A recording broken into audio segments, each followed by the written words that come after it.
Donald Trump, very frustrated that his man Andrew Cuomo is not catching fire as an independent candidate in the general election. Cuomo, I'm sure, becoming increasingly bitter at the Ackmans and the others in the world who insisted that he pursue this humiliating general election race. But Trump doing everything he can to come to his defense. Let's roll a little bit of our good president here. But he's going to explain there might be some dark, deep psychological reason where they want to vote the opposite way. I don't know what it is, but we have to win the midterms. Otherwise, all of the things that we've done, so many of them are going to be taken away by the radical left lunatics. I mean, we're going to end up with a communist mayor in New York. Can you believe it? A communist. Remember, I would always say, we will not have a socialist elected in our country. Remember, I'd say that all the time. And I was right. We skipped socialists. We got a communist elected. So I didn't tell a lie. I didn't tell a lie. I was right. We'll have a communist, not a socialist. Okay. Anyway, so he also accused Mamdani of posing with a terrorist. This echoing what the New York Post and RNC has said. This is because he appeared with an imam in New York City, Siraj Wahhaj, who the right has been calling a, quote, unindicted co-conspirator of the 93 World Trade Center bombing. Technically not true, right? Right. Which, yeah, not true. Fox News had to issue a correction on its story about that. I see that the RNC has not corrected its hit here. So hopefully he sends them a little letter, because like, you can't do that. And I've seen like the Laura Loomer types say that, this is somebody that the NYPD considered to be a threat and had under surveillance. It's like, bro, the NYPD had every mosque in the city under surveillance. Mm-hmm. Like the fact that the NYPD considers somebody to be suspicious who was Muslim in New York City does not mean that there was actually anything remotely wrong with them. He was a character witness for the Blind Sheik, though, right? Because he was like he was in the whatever.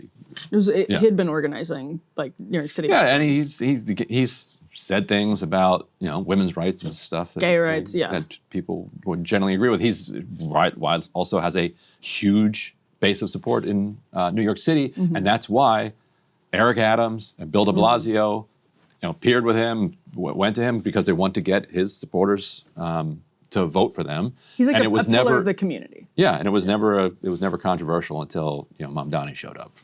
Although I'm sure they tried to do something with de Blasio. Yeah. If you go Eric back Adams, I'm sure he got a pass. If you go back and look, he's been controversial, but I maintain that if a conservative was out there with someone who had said the things about gay people and women that he said, it would have been a much bigger story.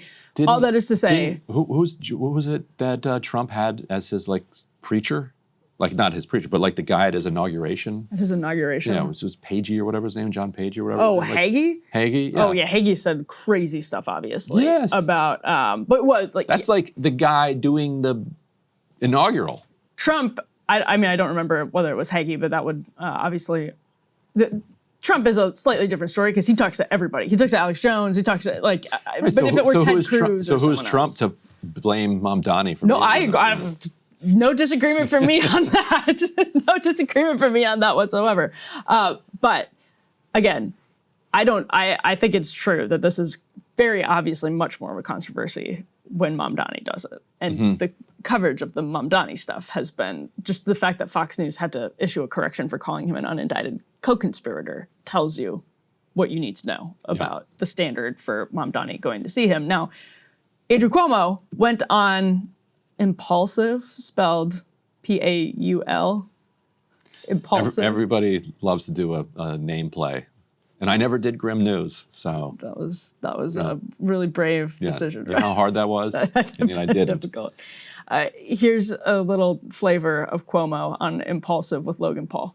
Ladies and gentlemen, Andrew Cuomo. Thank you. Why would you want to be the mayor of New York? We are at a point where we have to make progress. Mamdani is a socialist, the child of wealth, never had to work, never managed anyone. If Mamdani is elected mayor, Trump will take over New York. So why is Mamdani currently leading the polls? He has appealed with very simplistic solutions that would never work. Fast, free buses. Oh yeah, that sounds good. Everyone wants a fast bus. What do you want, a slow bus?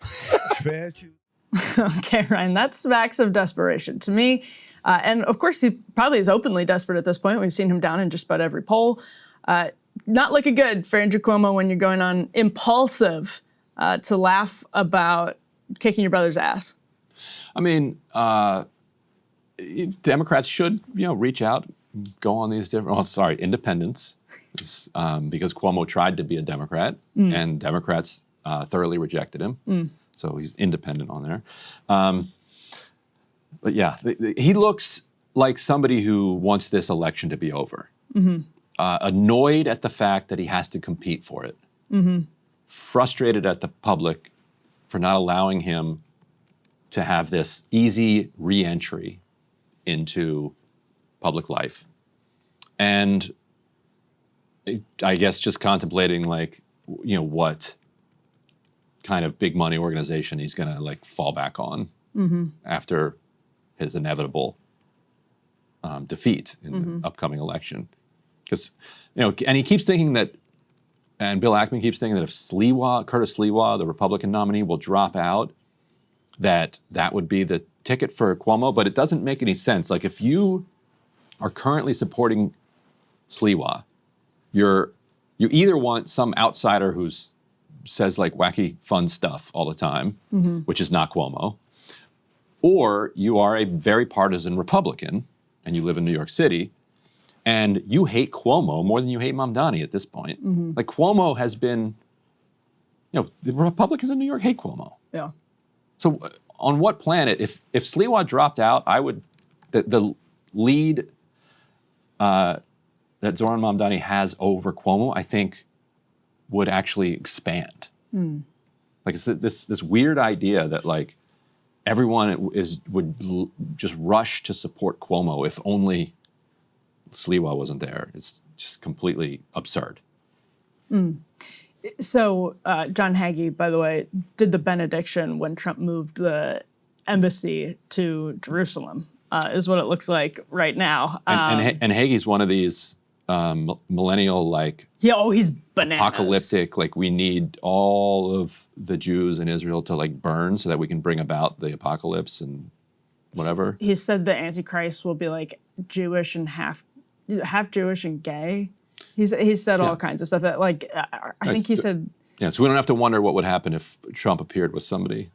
Well, Trump, with views like that. Right. And I have looked it up. He has appeared with Ted Cruz, to my point, to undermine my point. But but I mean, I'll say this, if he has a following, right? He has a following, and any conservatives who are acting this is that it's utterly disqualifying for Mamdani to meet with a community leader, whether or not you like that community leader, everyone does that.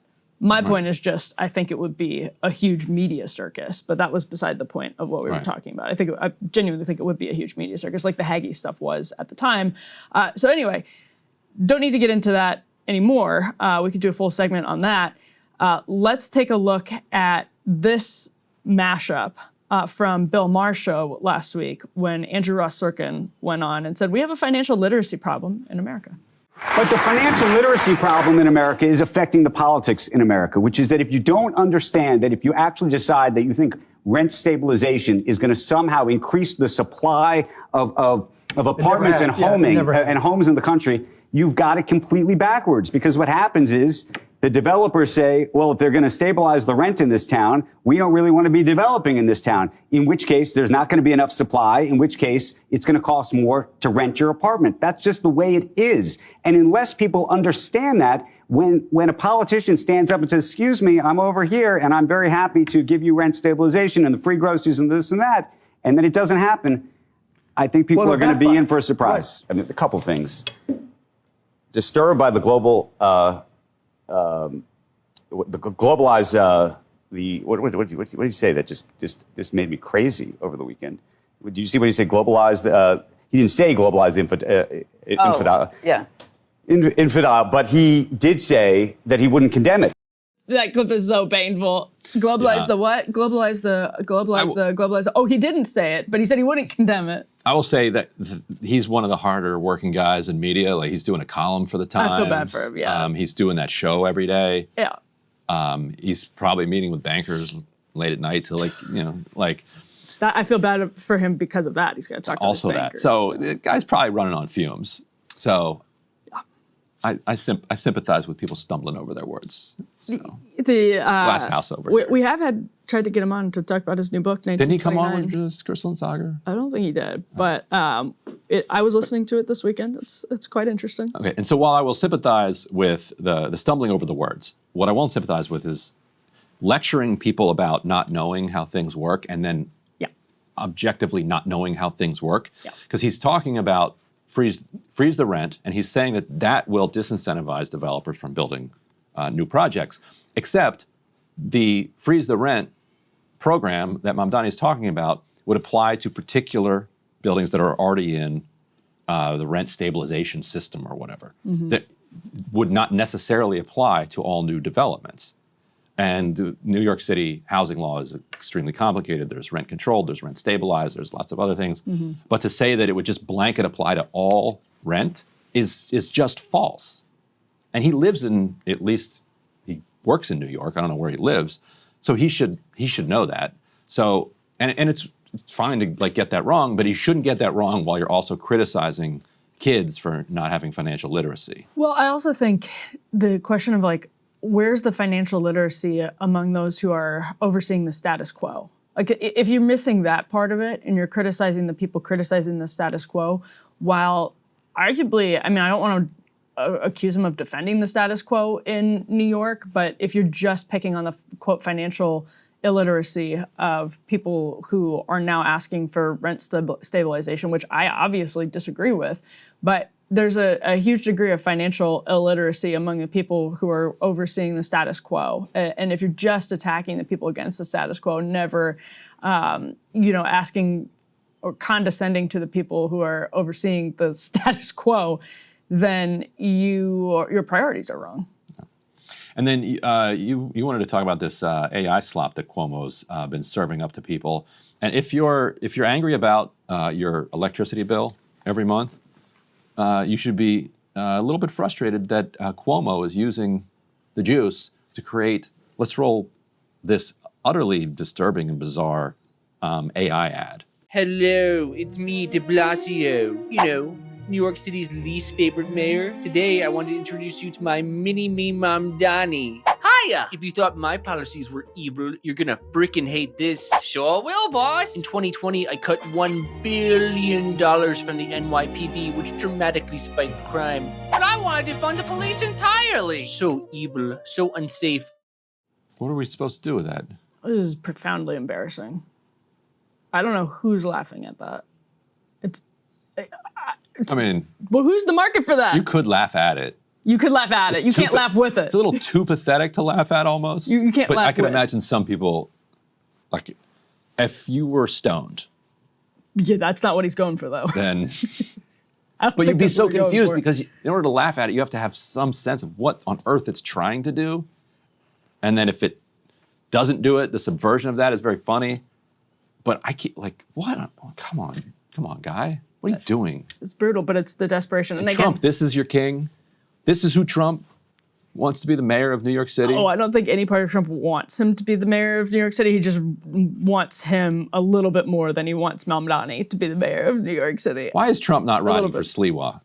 It's a great question. He has just as much chance as Cuomo and way more riz. Way more riz. Well, the AI stuff and the Logan Paul stuff, Logan Paul, he's got a huge audience. Does he have a huge audience of people who are going to vote in the New York City mayoral election based on an interview that Logan Paul? Probably not. But Cuomo is down double digits to a 32-year-old Democratic socialist. And just within the last, 2 weeks before the election, he decides to get this desperate. That's how bad. His whole campaign has been really bad. It's escalating in its awfulness. It really remarkably. Is. It really is. You wouldn't think it could have gotten worse. And here we are. Now, can't wait for his kind of post-election analysis of what he did wrong in the general. That'll be good. And my favorite part is that he now is going around saying, why is everybody talking so much about Israel? This is a New York City mayoral election. incredible. Like, you made the whole thing about Israel. But he could have used that tactic in the primary when Mamdani was saying, I'm going to arrest Netanyahu or whatever. Yeah, I'd be like, why? no, but when Mamdani was saying, hey, Mamdani was praised for his excellent answer to that question in the debate, where he said, I'm not going to Israel. I'm staying I'm the mayor of New York. And Cuomo then decides to get back in the race on a bold platform of learning literally nothing from getting his ass handed to him by a 32-year-old Democratic Socialist in the primary, and has continued to talk about Israel as though it's the only way he could possibly win the New York City mayoral race. So let's put this last element on the screen for this block. He was at a town hall on the Upper West Side Monday night with Alicia Wiesel, who is, I believe, the son of Elie Wiesel, so obviously the famous author, Holocaust survivor. And the quote from Alicia Wiesel was, what would our fathers think that we have to be here tonight in this moment that they spent their entire lives working to make sure never happened again, Ryan? He'd like to campaign with Elie Wiesel's son while at the close of the race, while at the same time complaining that it's all too much about Israel is not well thought out as a campaign, strategy. By the way, everybody's read Night, which is tremendous work of literature. He also wrote Dawn. You read that one? I think we had to read it in school. It's crazy. It's like his character and a British soldier, and his job is to execute the British soldier at dawn. Because they were killing a lot of British soldiers at the time. And it's just him having a conversation with the guy that he has to kill in the morning. It's really interesting, disturbing book. But yeah, so I don't know, what's Cuomo doing here? Final thought on this, and maybe you can explain it to me, but the right, and it's not even just the right, it's people like Andrew Cuomo who want at the same time to look at Mamdani as a radical left culture warrior, and Cuomo isn't on the he's not on that as much as some people on the right are, but saying this guy is queer liberation means defund the police. That's my favorite Mamdani tweet, obviously, but you can't have that and then say he's an Islamist at the same time. Like, that's insane. It's like you can, because nothing is required to make any sense. But like that is the narrative on the right now about Mamdani, is that his queer Sharia law. Queer Sharia law. Like, he's a political Islamist. Queer law. I've heard people try to square that circle before, but like it's the same thing with Ilhan Omar. Like, was it Shaquaria law? That's something different. But it makes is that landing with anybody? Because it really it's on its face. The common sense question to that is like, you're telling me he's extremely pro-gay, and that he now met with this imam who has said, don't go out with sticks and look for homosexuals, but make them feel uncomfortable. You're saying that Mamdani endorses that secretly, that he's fooling us into he's actually like a full Sharia in Manhattan type person? To Trump's credit, he really just sticks with the communist thing. Like his friend Laura Loomer just goes 100% on the Muslim hit, whereas Trump, I think, recognizes that that's absurd, and he goes just hard on he's a commie. Yes, I guess that is to Trump's credit. Yeah, we'll give him that one. Speaking of commies, yeah.